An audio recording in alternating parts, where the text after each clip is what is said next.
Bueno, muy buenas tardes. Bienvenidos al tercer encuentro de Compartiéndonos en Realidad. Esta vez en este encuentro, bueno, es un encuentro especial, le vamos a dar lugar a la ciencia, ¿no? Luego de haberle dado lugar al psicoanálisis en un primer lugar, a la astrología en un segundo encuentro. Y bueno, y para eso vamos a hablar con Oscar Ruiz. Oscar Ruiz es doctor en bioquímica en la UBA, es uno de los investigadores principales del CONICET, es profesor asociado de la Universidad Nacional de San Martín y también tiene grupos de investigación a cargo en el INTECH. Bueno, Oscar, buenas tardes, ¿cómo estás? Muy bien, Fernando, muy contento de esta invitación tuya. La verdad que es un gusto estar charlando con la gente que te escucha. Me encantan estos encuentros multidisciplinarios. Por lo visto hemos ido variando el auditorio y realmente creo que es importante. O sea, me parece que los que creemos que hacemos ciencia todo el tiempo, también es importante que tengamos una faceta de intentar comunicar lo que hacemos. O sea, Sí, me encanta mucho este tipo de posibilidades. me parece bien y te agradezco. En primer lugar, digamos, antes de meternos un poquito en el tema y las temáticas y algunas preguntas más puntuales, te quería preguntar algo Sí. más que nada como una experiencia personal, ¿no? A vos te agarró la cuarentena estando en España, estando en Valencia, ¿no? Si nos podés contar un poquito, vivido en primera persona, cómo toda esa situación. Mira, sí, fue una experiencia muy particular. En realidad, cuando se empieza a hablar del coronavirus y del problema que se estaba suscitando, yo estaba en Alemania, o estaba en España, pero viajando a Alemania, y me fui al Max Planck, que fue uno de los países que, digamos, después tuvo mucho problema, donde hay algunos becarios, una becaria de nuestro laboratorio que está trabajando en el Max Planck, y fui a dar una conferencia y ahí no se hablaba tanto. Regresé a Barcelona y ahí con un poquito de fiebre, y entonces te contaba en intimidad que uno no sabe hasta qué punto no estuvo en contacto con el coronavirus. ¿Esto qué Después, fue la verdad que viajé a en marzo? Portugal. ¿Mm? ¿Esto fue en el mes de ¿Cómo? marzo, esta situación? Claro, en pleno pico de allá. Y después fui a Portugal, tenía una reunión en Portugal, cerca de Lisboa, y la verdad sin problema. Después estuve con el grupo de investigación de Granada, donde está otra de las becarias nuestras de nuestro grupo, y volví a Valencia y en ese momento me tenía que ir eso era entre semana, y el lunes tenía un vuelo a Italia, donde tenía una conferencia en Trieste. Y viajando de regreso desde Madrid a Valencia, me avisaron que se había suspendido la conferencia en Trieste, que Ah, tenía que viajar yo el lunes siguiente y la conferencia era el martes. Y el martes a la mañana Italia cerró las fronteras, o sea que me hubiera quedado en Italia. en el norte de Italia no sé hasta cuándo. O sea que me agarró en Valencia, que es una ciudad que es donde me habían invitado originalmente como profesor en la Universidad de Valencia, y entonces me quedé en Valencia en la casa de un matrimonio mayor que me ha tratado enormemente bien, Sí. muy buenos cocineros, así que, pero una situación muy tensa porque uno tiene a la familia lejos, Sí. la predecibilidad que uno tenía de poder volver de repente se cae a pedazos, hay Sí. una situación de incertidumbre. Yo creo que uno cuando ya tiene transcurrido un poco en la vida se acostumbra a muchas situaciones, pero la incertidumbre me parece que no tiene edades. La situación de incertidumbre Sí. es inherente a cualquier edad y es muy difícil de sobrellevar. Y entonces fueron semanas que uno tiene encima esa sensación de que sale a la calle y no es su propio ambiente, ¿m? Donde ves situaciones que jamás hubiera imaginado, como la gente en España con un estándar de vida bueno, Sí. haciendo colas y prácticamente, y entiéndase bien, entrecomillado, saqueando las góndolas de los supermercados, que uno nunca se lo hubiera imaginado. O sea, góndolas enteras de supermercados sin ningún producto, porque la gente se llevaba todo, e incluso Para no ser situaciones muy risueñas, porque me acuerdo una de una cajera en uno de los supermercados más importantes de España que le dijo, se van a morir del colesterol y no del coronavirus con todo lo que están llevando. O sea, que situaciones que uno ni imagina en el sí, primer mundo, digamos, o en el mundo en Europa, y que de repente se volvieron rutina. Las calles vacías, y bueno, y después cuando la Cancillería me llamó, que tenía un vuelo de repatriación, el anteúltimo que regresó a la Argentina, antes que se cerrase Ezeiza, sí, y es una situación muy extraña, porque de un día para el otro uno tiene que salir disparando desde Valencia, conseguir un lugar en un tren, viajar en un tren donde hay un inspector y un guardia de policía que distribuye 3 personas por vagón, todos con mascarillas y con trajes casi espaciales, escapados de una de esas películas increíbles, llegar a situaciones, a lugares donde uno siempre ha transcurrido con muchísima gente, como la estación de Atocha, por ejemplo, en Madrid, y de repente que sea un páramo donde había 40 personas, o sea, es una situación muy extraña de sobrellevar, llegar a Barajas, que es un aeropuerto puente de casi todos los vuelos de América a Europa, y de repente que no hayamos ido en todas las estaciones más de 300 o 400 personas, y tableros completos que uno los ve de 8, 10, 12 visores de televisores, digamos, saliendo uno tras otro los vuelos, de repente no alcanzaban a completarse la tercera parte de uno solo de los visores. Y uno de esos vuelos era el de aerolíneas. Y es una sensación absolutamente extraña, es imposible contarla. Lejos de la familia, viviendo una situación que uno no la puede definir, realmente es una situación muy rara de sobrellevar. Y hasta el momento que en la fila de tratar de hacer el check-in se acercó una persona de aerolíneas y me encontró en la lista de los que regresábamos, es, es difícil de sobrellevarlo. sí. Y subir a un avión donde te toman la temperatura, donde te hacen chequeos, y donde las azafatas, en vez de estar bonitamente vestidas y los comandantes a bordo, están todos con trajes blancos, tipo pues el Apolo 14, digamos, es muy raro, es una sensación muy rara. Pero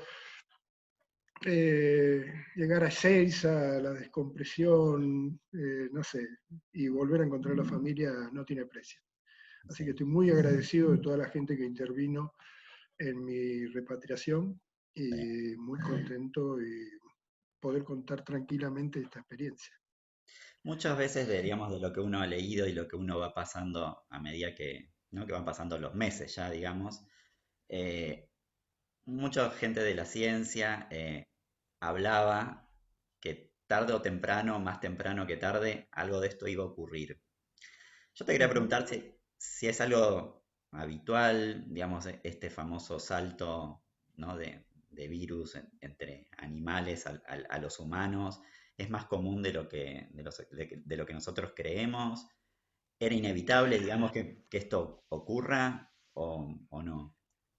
Mira, esos son mecanismos que suceden todo el tiempo.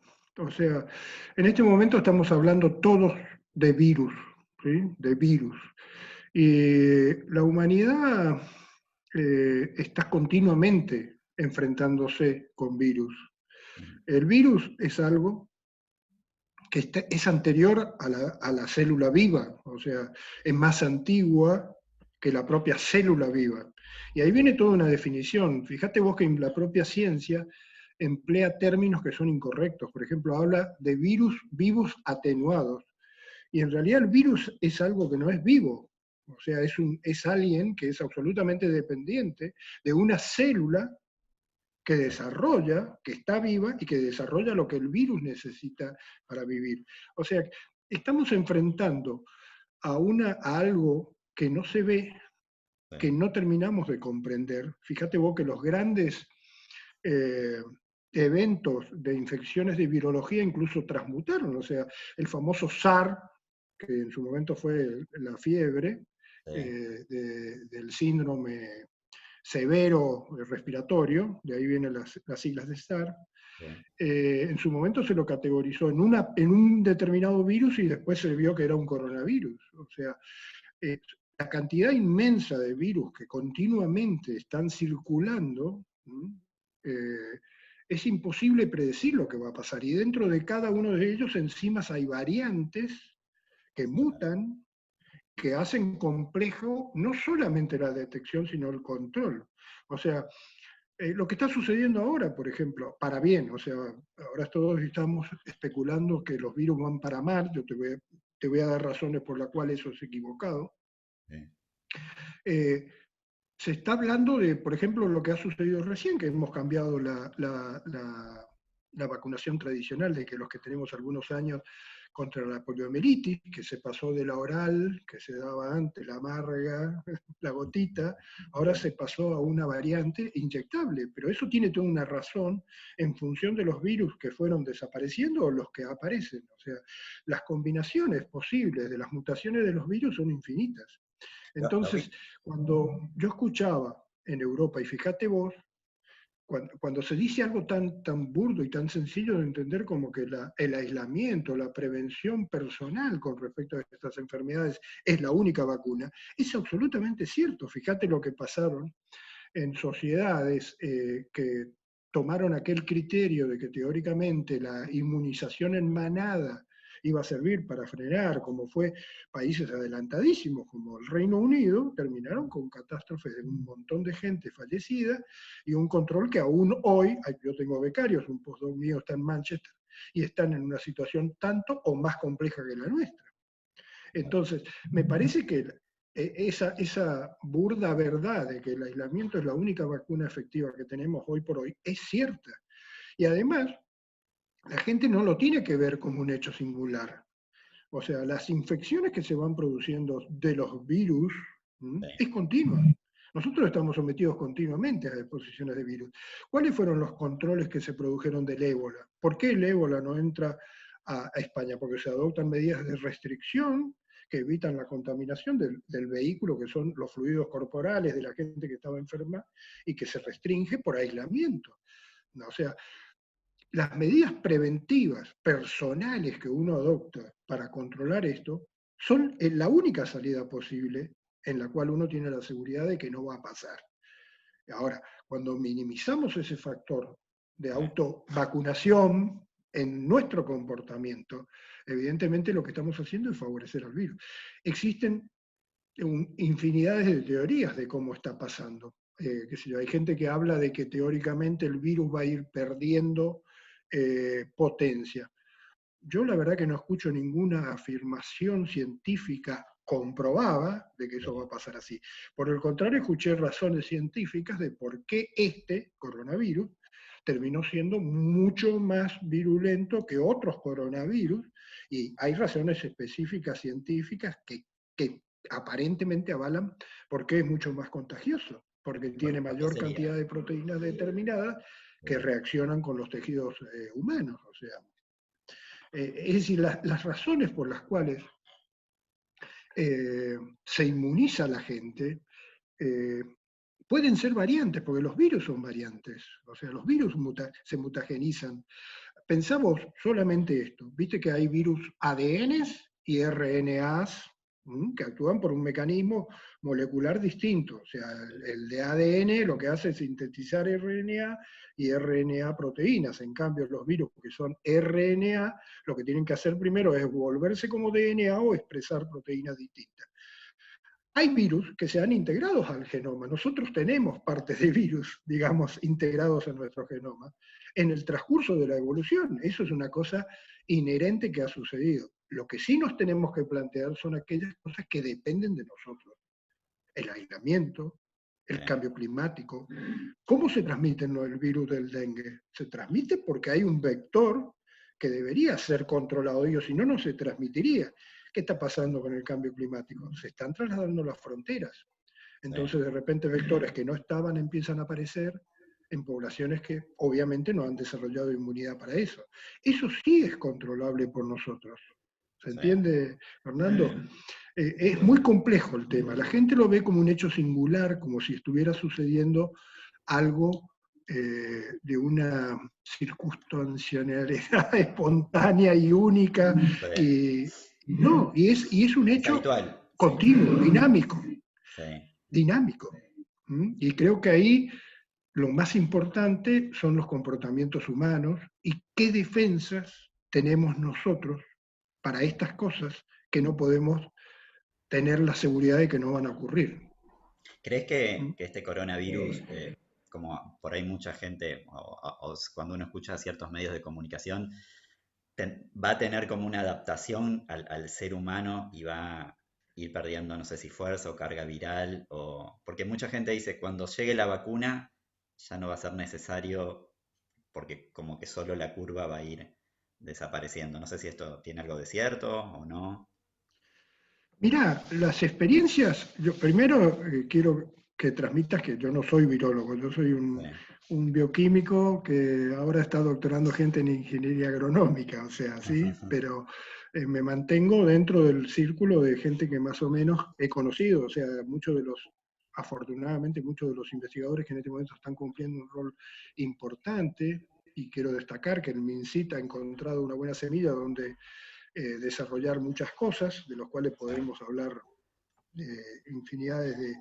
A muchos de ellos los conozco, a Andrea Gamarni la conozco desde hace más de 35 años, antes que se fuera a vivir a Estados Unidos. A Julieta Casataro está también en la UNSAN y la conozco no tanto como Andrea, pero la conozco. Al hijo de Ugalde lo conozco, que es uno de los que desarrollaron los métodos de diagnósticos eh, que están en la UNSAN, que no solamente van a permitir hacer más rápido el diagnóstico, sino que incluso aplicaron una tecnología similar para el test rápido de detección del virus del dengue. O sí, sea, la ciencia argentina afortunadamente ha respondido muy bien a esto, sí, muy, muy bien. Yo no tengo datos precisos de lo que me preguntaste, si esto se va a ir atenuando. No lo sé. Tampoco sé si este virus, como en algún momento se afirmó, ya no está mutando y termina siendo inefectivo para la defensa que se generó. Lo que sí me parece que no fue exitoso fueron las estrategias, por ejemplo, que emplearon países tanto desarrollados como países no desarrollados, sí, vamos a ser específicos, Reino Unido, sí, que tuvo una cantidad de, una política de diseminación poco controlada y que terminó con muchísimos graves de muertes. O, bueno, el lamentable ejemplo que nos está dando Brasil, sí, con un presidente que habla como si fuera un pequeño resfrío y que, bueno, todos estamos presenciando una hecatombe realmente de unas dimensiones casi criminales. O sea, sí, me parece que ese tipo de control de que porque todos nos infectamos se va a predecir de que no nos vamos a volver a contagiar, no lo sabe nadie, ni Bolsonaro, ni siquiera los investigadores serios, porque están especulando de que pueden pasar cosas que hoy por hoy no son predecibles. O sea, esa es mi claro. sensación. Sí, sí, Obviamente que hay gente totalmente. que sabe de virología infinidad de veces más que yo no soy virólogo, pero me parece que esa presunción está latente. Que la vacuna hay que hacerla, Sí, porque el ébola, por ejemplo, se sabe que hay una vacuna que la Organización Mundial de la Salud probó en N casos en Kenia, y que si bien ahora no se está utilizando, por lo menos es una primera reacción en tratar de que si existe un brote de ébola, de tratar de hacer una ir a vacunación en paliar. círculo, porque ya se ha demostrado que es relativamente efectiva, o por lo menos no hay nada mejor que eso. Sí, Me parece que el seguir el desarrollo de la vacuna es absolutamente esencial. Pero quiero, si me permitís, sí, no quiero que se los asocie a los virus como la cosa más mala del mundo. Los virus conviven con nosotros, han convivido desde que arrancó la historia de la vida, sí, e incluso hoy la ciencia está empleando ciertos virus aliados para la salud humana. O sea, existen lo que se llaman vectores virales, sí, que emplean virus que son modificados genéticamente, que están siendo utilizados para controlar enfermedades que de otra manera no serían controlables. Todo lo que se habla de terapia génica, en la cual por medio de modificaciones de virólogos se emplea el mecanismo del virus para que transporten genes que sí, vienen a reemplazar genes defectuosos de los humanos. Eso es absolutamente cierto y es real, es ciencia de hoy. O sea, la posibilidad de utilizar a los virus como vectores sanadores, sí, como portadores ya es cambiar la medicina vieja de químicos, donde el ADN del virus es sí, una posible solución de determinados problemas. O sea, sí, los vectores virales hoy son parte de lo que se está empleando en la medicina ultramoderna para solucionar problemas que eran insanables. Alzheimer, por ejemplo. sí, Alzheimer está siendo estudiado, no hay nada todavía eh, absolutamente que se pueda decir que se soluciona, pero se conocen los mecanismos por los cuales vectores virales están transportando anticuerpos que frenan a la proteína que termina uniéndose a las neuronas, provocando la hiperexactibilidad y la pérdida de la memoria que se sabe que es el Alzheimer. O sea, no todos los virus son son malos.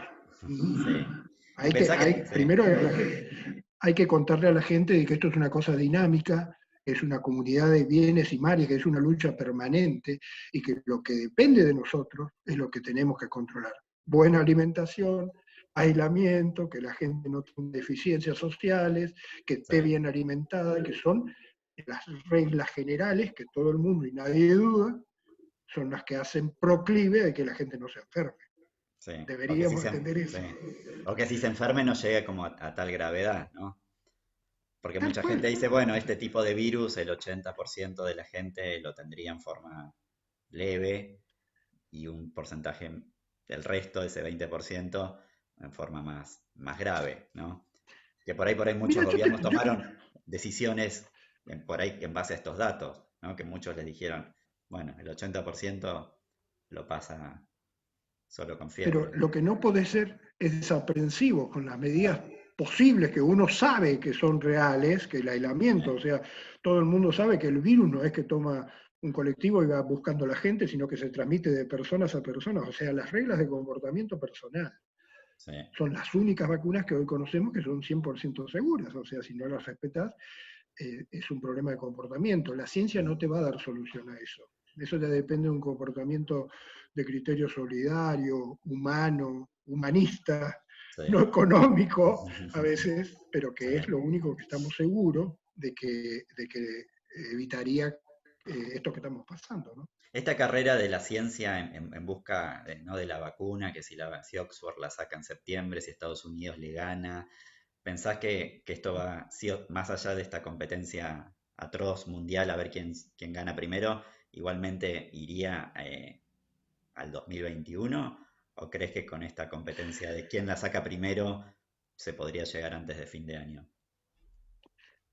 Mira, la competencia por la competencia eh, no está mal en el apresuramiento de poder sacar cosas. Me preocupa más lo que se va a hacer a partir de que se obtenga la vacuna. Todos los que saben, no Claro, yo, sí, aseguran de que hasta el 2021 va a ser imposible contar con una vacuna.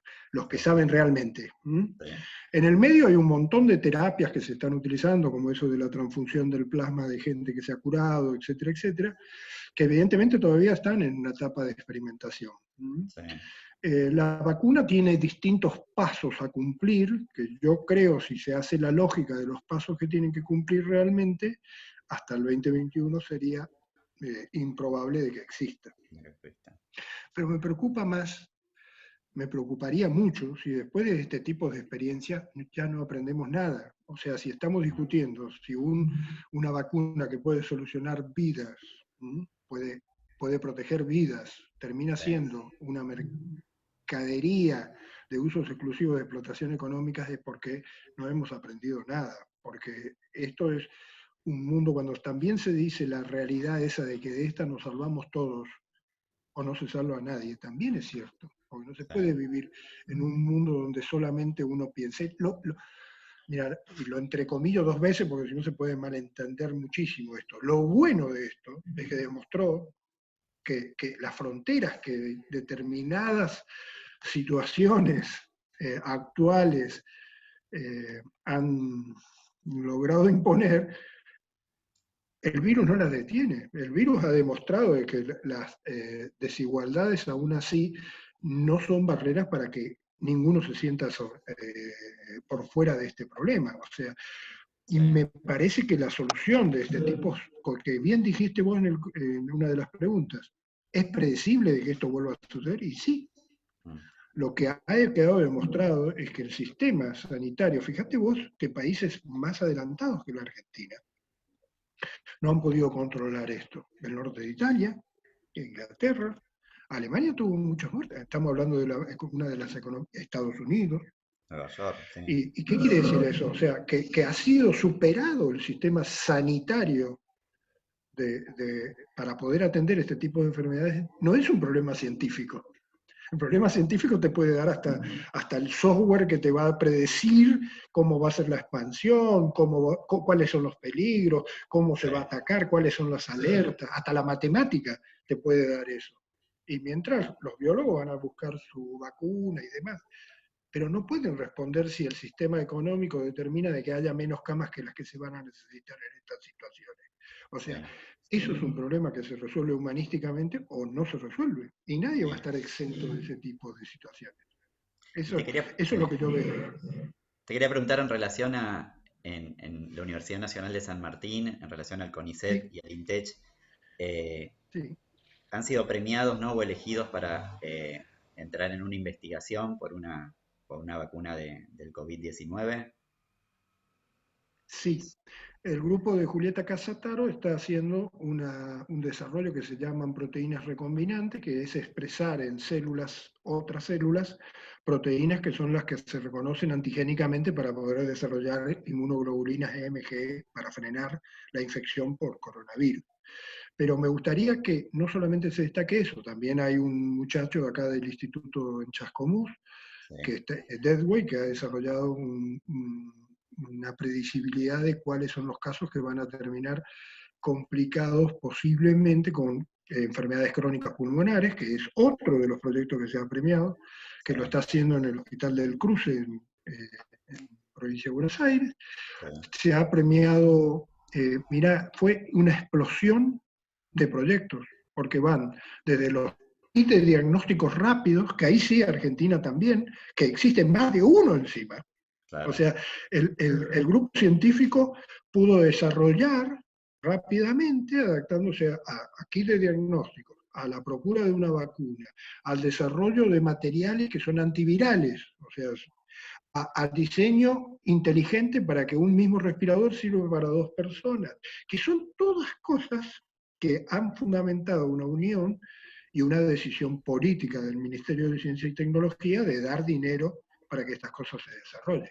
desarrollo, Y, sí, o sea, no solamente la UNSAN, se ha desarrollado en el Milten, se ha desarrollado en la Fundación Campomar, en la Facultad de Ingeniería de la Universidad de Buenos Aires, en la Facultad de Biotecnología de Quilmes. Afortunadamente son muchos los que han respondido bien para que esto sea inédito en Argentina. sí, O sea, y ahí demuestra lo importante que es una política de desarrollo continuo para la ciencia. Si la ciencia no se traslada en hechos humanamente comprensibles y que pueda asistir al uno igual que el otro, sí, pierde mucho sentido. O sea, y tampoco tiene sentido ser un país que no desarrolle sus potencialidades que Argentina ha demostrado y mucho, en función de esperar que los otros le vengan a solucionar sus problemas.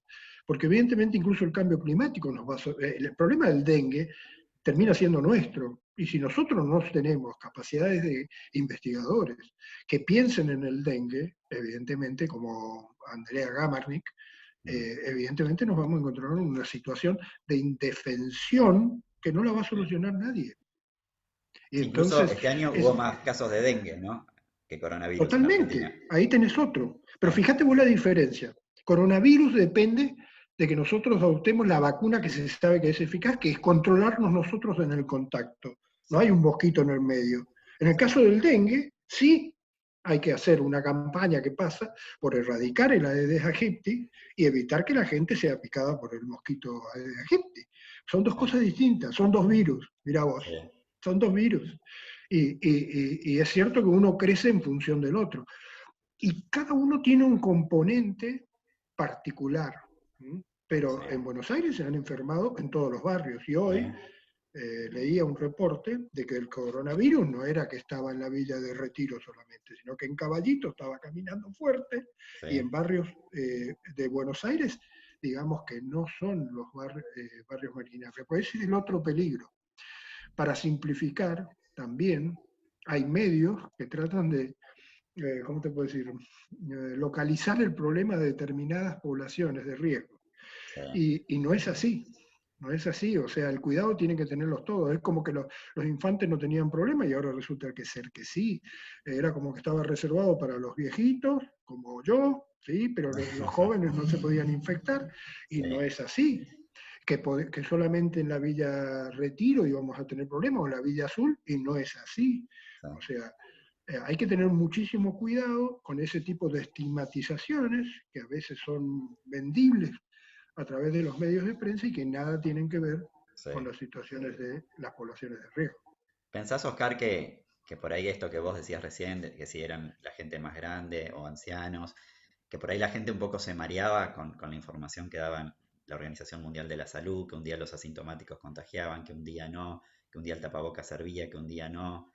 ¿Pensás que esa situación hace como que la gente no sabe como para dónde disparar o quedan presas del miedo o dicen, bueno, salimos igual porque dicen una cosa, después dicen otra? ¿Ha pasado en otros pandemias de esta información, como que un día se hizo una cosa, un día otra, o es la primera vez que está como todo tan expuesto? También tiene que ver con la globalización, bueno, internet, que por ahí en otras pandemias no ocurrió. Mira, eh, hace poco fue el Día del Periodista, ¿no?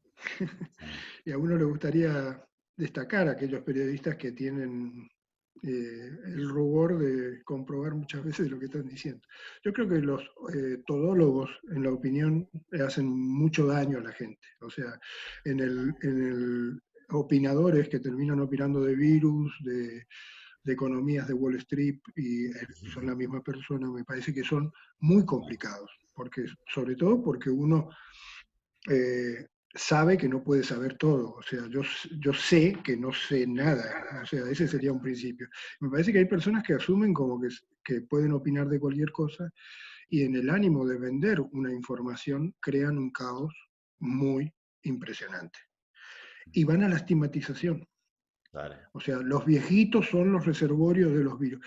Los viejitos pobres pues, padecen el coronavirus más que otros quizás, porque la afección pulmonar es mucho más grave, probablemente sumada a otras patologías que se te vienen con los años. Pero restringir a eso de que los vamos a salvar los jóvenes atléticos que salimos a correr todos juntos, irresponsablemente, eso tampoco es cierto. Entonces, me parece que los comunicadores, fíjate vos que había una propaganda que andaba dando vuelta que decía claramente, por favor no mire todo el día televisión, algo en otras palabras decía. Porque, a ver, si a vos todo el tiempo te están metiendo urgente, urgente, urgente, rojo, rojo, rojo, geriátrico infectado, es como que un poco apabullante es. O sea, es comprensible que la gente quiera salir, quiera ver el sol, quiera, porque realmente se comunican mal muchas cosas. Decían gente que, para no decir la verdad, a veces hay que publicar en un buen titular en algunos medios, ¿no? Entonces, ese tipo de realidades, sí, de gente que se cree capaz de construir el sentido común, a veces es exitosa, pero el sentido común no necesariamente la verdad. ¿Mm? no, O sea, el sentido común es una construcción que tiene más o mayor peso en un momento dado, pero no necesaria. Es decir, replantearnos el sentido común y revalorizar el sentido de la crítica de las informaciones que nos llegan a toneladas, sí. creo que es una de las cosas que deberíamos recuperarlas. Siempre hay que dar una vuelta de tuerca, ¿no? Al sentido común, desde el psicoanálisis o de la profesión de la psicología, ¿no? Cuando un paciente o viene, ¿no? Y dice tal afirmación, bueno, en general, los, ¿no? Si ponemos un ejemplo acá, el coronavirus, el 80% no le hace nada. Bueno, digamos, ahí hay que retrucar y decir, bueno, desde el sentido común podemos decir que eso ocurriría. ¿Y vos qué crees? ¿Qué pensás? ¿No? Como para involucrar también a la persona a que piense, a que se meta en eso, más allá de lo que diga, ¿no? El sentido común o lo que diga, ¿no? Totalmente, totalmente, Fernando, totalmente. Yo creo que, bueno, ese es un trabajo de ustedes, los psicólogos. Ese es un trabajo que, de reconstrucción del sentido común. es una cosa que me excede a mí, pero yo creo que sí, que se peca mucho de que se establecen sentidos comunes con la pandemia, con... A ver, es interesante. Prendés un noticiero y te dicen que el sentido común de que el país está mal porque el riesgo país, y a escuchar la palabra, el riesgo país es 3.628. El riesgo país es si no tenemos las suficientes camas para atender una pandemia. O sea, a ver, cambiemos el sentido del sentido común. El Sí, sentido común es que nosotros debemos enfrentarnos a lo que realmente termina siendo manejado, nuestro sentido común en variables que no terminan nunca de depender de nosotros. Y sí, dejamos de lado las construcciones del sentido común que sí dependen de nosotros. sí, Y en ese juego yo creo que gana la minoría, o sí, sea, la ingeniería que tiene la ingeniería para generar un sentido común que sí, en realidad no se corresponde con el interés de la mayoría. ¿Se ahí entiende sí, esto? sí. Una última pregunta antes de no robarte más tiempo, que también iría por el sentido, por el lado del sentido común, que mucha gente por ahí se ha preguntado y también creo que es una inquietud que surge, ¿no? A nivel de los virus, la ciencia, el avance, los medios, la economía. Estamos viviendo una carrera como inusual, ¿no? De todos los países del mundo en busca de una vacuna y que seguramente por esta energía que se ha puesto, económica y de ansiedad, ¿no? Va a salir el año que viene. ¿Crees que si esto hubiera ocurrido con el virus del HIV, hubiera ocurrido lo mismo, si hubiera sido algo más de transmisión aérea, por así decirlo? ¿O crees que es un otro tipo de virus o de problemática que realmente por eso hace 30 años que todavía no se ha llegado a una vacuna? Mira, yo creo que hay, reitero, sin ser virólogo, ¿sí? Creo que hay de las dos cosas. O sea, de hecho, no existe vacuna para el HIV todavía, ¿no? O sea, para el SIDA. Y No ¿cuánto hace? existe. 30 años, ¿no? Más o menos que se descubrió. ¿Eh? ¿Cuánto hace que se descubrió? ¿Cómo? ¿Cuánto hace que se Y descubrió? bastante, ¿no? ¿No? Bastante. El HIV se descubrió bastante desde el brote en África, etcétera, y la expansión que hubo. Claro, Pero fíjate vos que no tenemos vacuna. Tenemos una catarata de medicamentos retrovirales y que se fueron comprendiendo en virtud de comprender la biología. Mucho del tratamiento del HIV sigue siendo sintomático, para tratar de que la gente sobrelleve una situación, pero hoy por hoy no existe una vacuna que frene eso. claro. En cambio, yo tengo más expectativas de que quizás con el coronavirus se encuentre una vacuna. Es probable, no sé, son expectativas. Sí, No te sí, puedo dar valoraciones académicas porque no soy virólogo, pero sí leo realidades. Con el HIV se empleó más hacia una solución de otro tipo, probablemente derivado también de las características del propio virus. En claro. este caso estamos empleando otro tipo de virus que tiene otro tipo de relaciones. Y reitero, lo que se sabe sobre los virus puede cambiar de un día para el otro, según mi sensación. O Ah, sea, sabemos muy poco de este tipo de cosas. Sí, afortunadamente, bueno, con el ébola sucedió algo en el medio, o sea, se logró una vacuna, se probó una vacuna, no fue necesaria emplearla ahora. También es un virus, pero también es sin un virus. embargo, todavía la Organización Mundial de la Salud te sigue dando para el ébola unas recomendaciones sintomatológicas de combatir los síntomas en el caso que aparezca y después hacer una vacunación en círculo. O sea, son estrategias distintas que yo creo que dependen también mucho de la naturaleza del virus. Claro, Hay, el ébola incluso se sabe que se transmite y perdura mucho tiempo en fluidos. sí, Y, y sin embargo tiene una dinámica de contagio distinta, porque, porque las mediaciones son distintas. Sin sí, embargo, se sabe que el virus del ébola persiste mucho tiempo en fluidos humanos.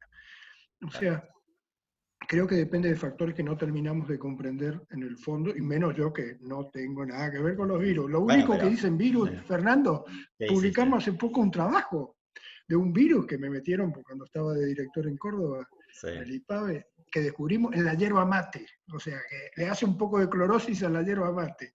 Eso es mi único trabajo que tengo publicado en virus. pero que es un Como virus buen correntino me interesó mucho eso. ¿Eh? es un virus que tiene la yerba mate.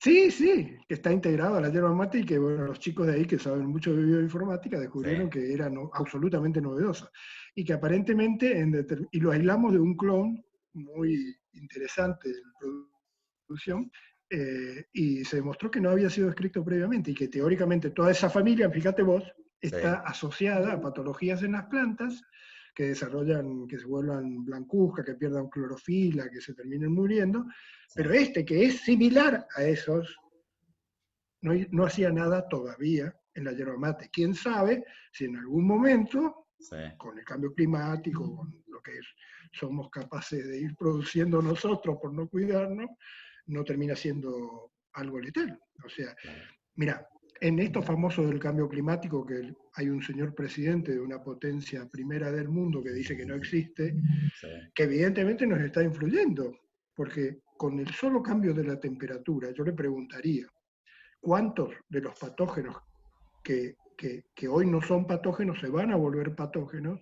Porque aumentan la viral, porque cambia el microclima, porque cambian los huéspedes, sí, porque se van mutando en función de los huéspedes que tienen. O sea, el ébola, por ejemplo. El ébola se sabe que es común. Ahora hay un trabajo que salió recién, que el famoso coronavirus, que le echan la culpa al pobre murciélago, hay centenares de coronavirus en los murciélagos. sí, Se entiende que no puede ser el único que está causando esto. El ébola salió de un murciélago, uno de los tantos componentes, pero también salió del tigre que se moría por ébola, del mono que se moría por ébola, y que la gente comía carne cruda o cosas por el estilo, pero pobrecitos le echan toda la culpa. Y en realidad claro, esto es muy dinámico. sí, A ver, claro. hay una cosa que se me ocurrió el otro día cuando hablábamos de los virus. ¿Quién se acuerda del mal de la vaca loca? Eso ni siquiera era un híbrido, ni siquiera era un virus, ni era un híbrido, no era un virus, era ¿Qué era? una proteína, una proteína que estaba Sí, mal conformada en el espacio sí, y que surgió de que hicimos de un animal que es normalmente herbívoro, que hace mu, como la vaca, lo convertimos en alguien que le dimos de comer harina de hueso y que hizo una malformación estructural de una proteína que se replicaba y generaba una encefalopatía. O sea, claro, nosotros también somos un poco impredecibles en las cosas que hacemos, ¿no? Fíjate vos, eso ni siquiera era un virus, era un era virus. una proteína, menos Sí. viva que un virus que no está vivo. Sí. Así que, bueno, bueno, Oscar, así que en principio podemos seguir tomando mate tranquilos, ¿no? Con la yerba mate. Sí, No, no, tranquilo. por Uy, ahora, ahora se van a quedar preocupados porque dije que había un virus. Hay centenares de virus. Y los tomadores de mate como yo tenemos un montón de virus integrados al genoma. que Todos hacen los humanos bien, tenemos como, integrados. como las bacterias del Y cuerpo, que no te ciertas hacen bacterias son mal. buenas. Totalmente. Fíjate vos que del suelo conocemos solamente el 5% de las bacterias que están en el suelo. Fíjate lo que nos falta conocer de simplemente las bacterias que decimos que están en el suelo. Sí, Hay buenas, hay malas. Afortunadamente se empieza a hablar del microbioma, que en los humanos es fundamental. Eso de tomar de vez en cuando una bebida que tiene algunos bicharracos que eso es teóricamente bueno. hacen bien, tiene Sí, razones científicas. sí, Fíjate vos que una de las vacunas más exitosas que hizo Argentina y una bebida surgió de bacterias que se aislaron de eyecciones de gente que tenía infecciones y que las transformaron en una bebida, debería. un yogur del CONICET. Sí, Entonces, eh, en eso está la aplicación de la ciencia que sirve para la gente, en conocer la biología y emplearla hasta donde podemos, en lo que conocemos, lo que para que conocemos. mejore para la mayoría de la gente. Sí, así que bueno. Bueno, Oscar, te quiero agradecer muchísimo tu tiempo y bueno, tus palabras. Creo que fuiste muy claro también en explicar y en contar y en transmitir algo de la ciencia que también está bueno que pueda traducirse a un lenguaje más cotidiano, ¿sí? Así que bueno. No, yo eh, te agradezco la oportunidad de poder comentar con más que uno, porque si no uno termina creyéndose que dice la verdad. Así que bueno. Bueno, un Bueno, Oscar, abrazo, Fernando, y muchísimas, muchas gracias por la muchísimas gracias. oportunidad. Gracias, nos vemos el próximo encuentro.